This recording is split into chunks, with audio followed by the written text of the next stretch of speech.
Breakfast আমরা সাধারণত সকালের নাস্তা এই শব্দটার ইংরেজি প্রতিশব্দ হিসেবে ব্রেকফাস্ট ব্যবহার করি।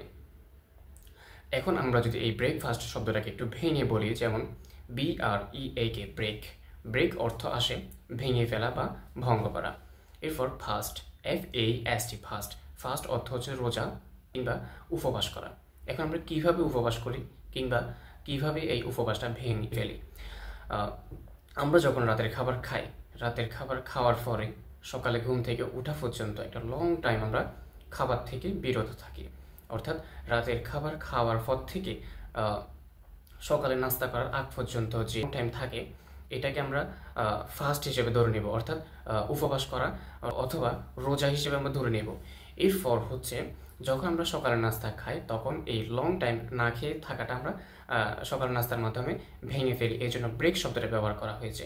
সব মিলিয়ে সকালের নাস্তার মাধ্যমে আমরা রাতের খাবার খাওয়ার পর থেকে সকালের নাস্তার আগ পর্যন্ত এই লং টাইম না খেয়ে থাকে আমরা ভেঙে ফেলি। এই জন্য এর ইংরেজি শব্দটা এভাবে হয়েছে যে ব্রেকফাস্ট।